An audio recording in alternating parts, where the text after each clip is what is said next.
I'm a single mom, homeschooling 2 kids, building a business during an apocalypse. What could possibly go wrong? Right? It's fine. Hi, I'm Liz Dunich, a life, leadership, and business coach, dropping truth bombs with the occasional F-bomb sprinkled for spice.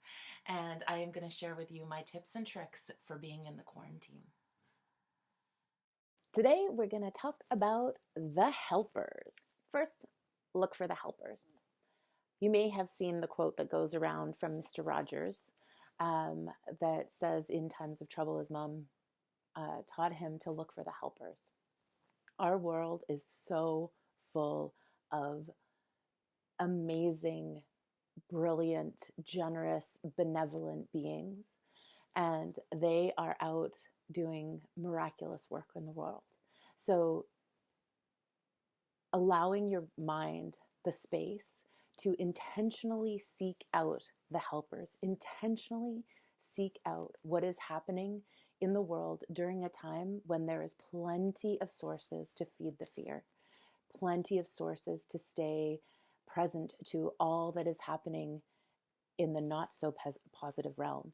We can keep knowledgeable without staying in that space all of the time. In fact, it doesn't serve our well-being in any way to stay focused solely on all of the negative that's happening in the world. So look for the helpers. Teach your children to look for the helpers. How many different forms of helpers can we find at this time? People who are contributing their time, contributing their skills, contributing, and whether paid or not, creating in a way that hasn't been created before, where startups are coming out and learning how to make masks, learning how to do things they never had done before in service of moving our society forward and taking care of people.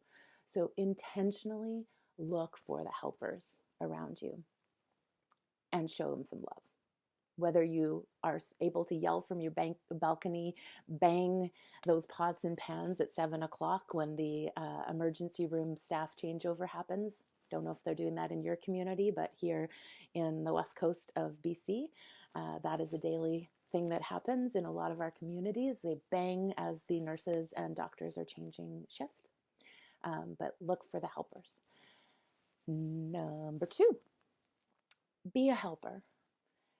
It is a time where people's fears are on loudspeakers, where their automatic ways of being when they're scared is also on loudspeaker.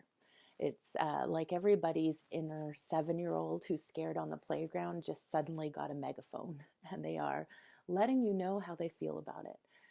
So practice extraordinary compassion with your neighbor, extraordinary compassion with yourself, extraordinary compassion with your kids. We are all navigating something that we haven't navigated before, a new place of uncertainty. And even though every day is filled with uncertainty, it always was, there is more messaging and it's more in our face than ever before. So practice abundant, over-the-top compassion. Look for ways to contribute. If you are somebody who is well and able to create a loop that you're doing all the drop-offs so that only one person is out instead of 5 different houses being out in the world, look for that way that you can contribute. If there is something, an offering that you can put out into the world, find a way to put it out into the world, whether paid or unpaid. You are contributing, and let people contribute back to you by allowing them to either make a donation or gift in some way back, so that we are sourcing each other in all the ways that are available to us during this current climate. So look for the helpers and send them some love and be a helper.